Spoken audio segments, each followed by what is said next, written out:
Makanya jangan belajar terlalu tinggi dulu. Saya waktu di Madura dulu, gara-gara Ustadz Muftan nggak boleh ngomong lagi, gara-gara menyampaikan tingkat tinggi, akhirnya sama-sama masih lemah imannya, yang tanya lemah gak karuan, gegeran. Akhirnya saya naik ke panggung, saya sampaikan, kamu mau tanya apa? Ya, mau tanya alam Jabarut Lahut, ngapain? Yang ada aja yang di sini alam mulki, kamu belum selesai, kan mau alam sana. Yang di depan kamu tuh, yang kamu bawa sehari-hari ini belum kamu perbaiki. Ya, ibaratnya itu gajah di lubuk mata nggak kelihatan cemil. Jadi kita ilmu batin.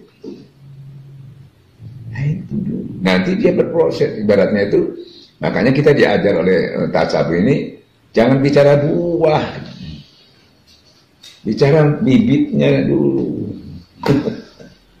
Yang kita buah tapi nggak pernah menanam bibitnya, dari mana? Jangankan buahnya, pucuknya aja nggak keluar. Bibit solehahnya dulu.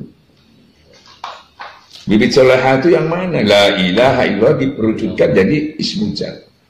Nggak ada lagi pengetahuan yang tinggi. Yang saya jelaskan, Nabi Ibrahim, Nabi Musa minta, ya Allah, tolong saya diberi amalan yang top. La ilaha illallah. Aku umum ya Allah, jalur sing khusus buat saya. La ilaha pancet. Abdullah Jikillah yang dipakai oleh nabi-nabi sebelum kamu. Semua pakai. Nilainya 7 petala langit, 7 petala bumi. Kalau ditimbang dengan satu kalimat la ilaha illallah, lebih berat kalimat la ilaha. Makanya luar biasanya ringan diucapkan, berat timbangannya. Makanya tarekat mengambil dasar itu. Karena tidak ada yang bisa mengislamkan, menghancurkan dosa-dosa, mengharamkan neraka, cuma kalimat itu. Makanya orang yang ditalkin tidak bisa dengan subhanallah. Karena subhanallah tidak bisa mengislamkan orang. Alhamdulillah tidak bisa mengislamkan orang. Cuma kalimat la ilaha illallah bisa mengislamkan orang. Bahkan orang kafir mengucapkan itu 0, habis dia. Makanya kalimat itu jadi andalan buat kita. Makanya saya urai lagi di panjang, kalimat itu menjadi benteng. Kalau diterujukkan jadi dari ismu zat, menenteramkan hati. Ya. Sholat juga pakai itu, mencari rezeki juga pakai itu, yang sering saya jelaskan dalam pengajian saya. Ayat sabar juga pakai itu, karena itu menjadi fondasi. Nah, orang itu diabaikan. Kalau diabaikan, contohnya orang Badui yang datang ke Rasulullah, dia sudah sholat, puasa, zakat, datang kepada Rasulullah, Rasulullah saya sudah beriman. Rasulullah nggak bisa jawab karena dilihat ya ibadah. Datang malaikat Jibril bisikan, katakan Muhammad, iman belum menyentuh. Dia masih tunggu, masih Islam. Dia sholat puasa. Emangnya udah sholat puasa ya? Bayar zakat haji itu sudah iman. Belum, dia masih Islam. Belum iman. Makanya tolong diperbaiki kata Allah. Supaya tidak sedikit, Allah tidak mengurangi pahalanya dia.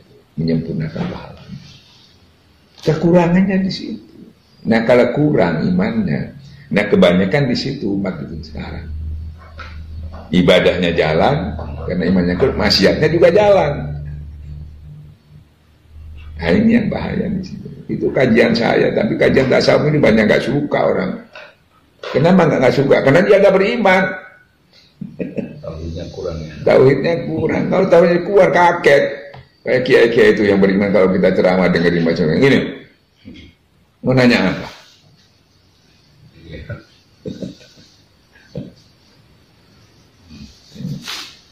Mau hujan, mau ngomong nggak berani.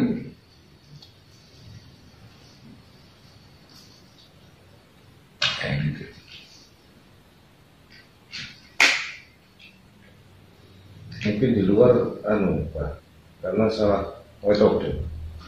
Kalau di luar kan sebetulnya kan kalau tasawuf itu kan iman itu menghasilkan Islam kan?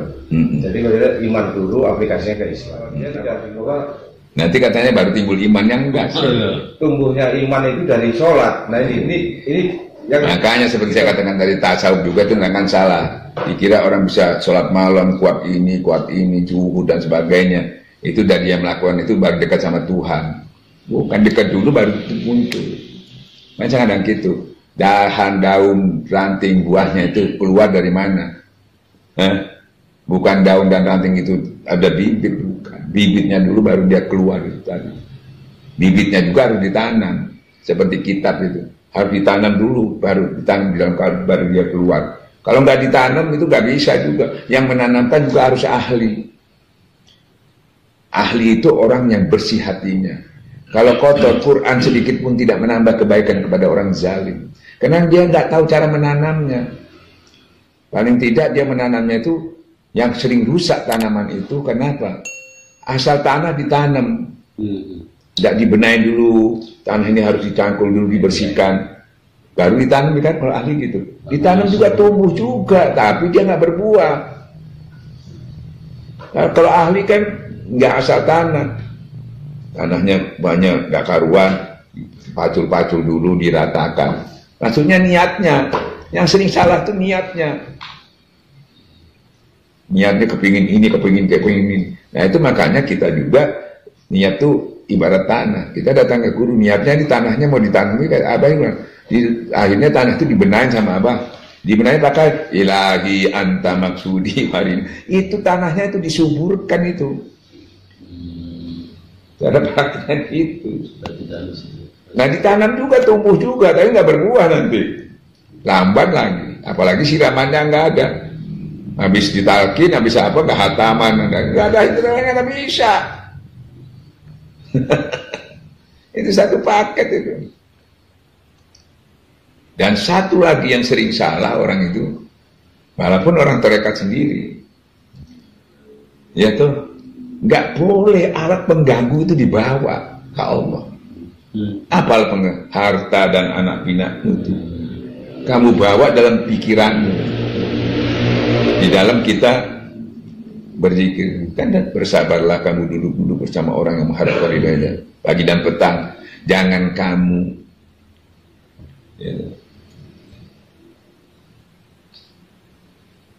bersabarlah kamu duduk bersama orang yang mengharapkan ridhonya pagi dan petang. Jangan kamu palingkan sedikit pun pandangan kepada perhiasan di dunia. Tidak boleh. Kamu bawa yang mengganggu, yang menghijab kamu, tinggalkan. Jangan kamu ikuti orang-orang hatinya lalai. Supaya kamu, kenapa? Karena kita itu kadang sering rusak itu orang yang dekat kepada kita, teman kita, membawa kita. Karena dia lalai, kita diajak untuk lalai. Tinggalkan orang yang bermain-main. Tinggalkan orang yang lalai, sudah tinggalkan, tidak boleh. Itu ada aturan-aturan mainnya kalau mau cepat berbuah. Ya, itu. Makanya harus orang yang ahli.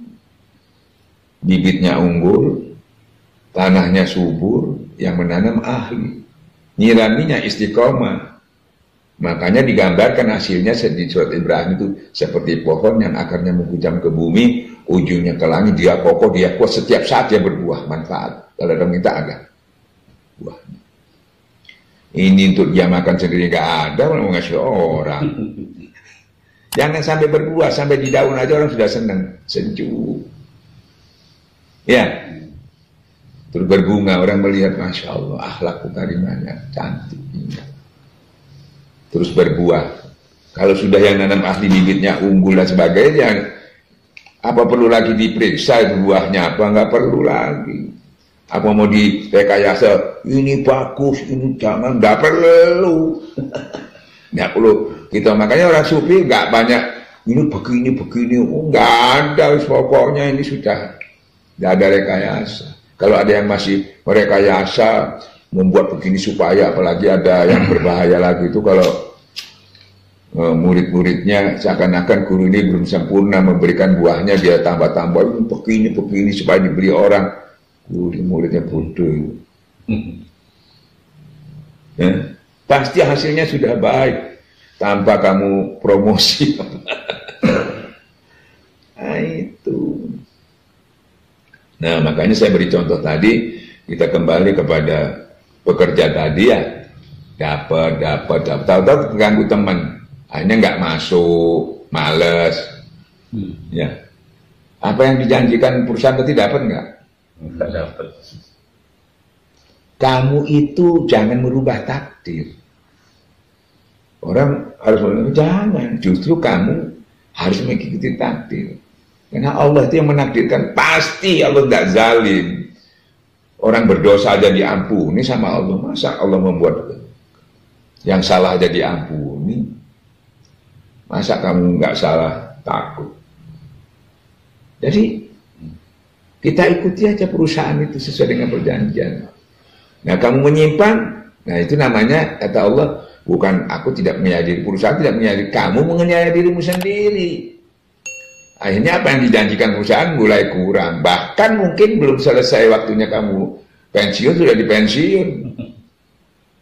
Namanya itu bunuh diri. Jangan salahkan Tuhan. Allah tidak mengingkari, perusahaannya tidak mengingkari janji. Itu yang mengingkari janji. Karena terpengaruh teman.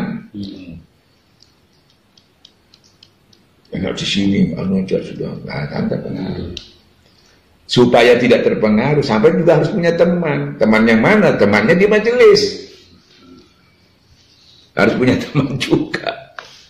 Gitu. Kalau tidak punya teman sampai di majelis, wah, siapa yang ingatkan kita?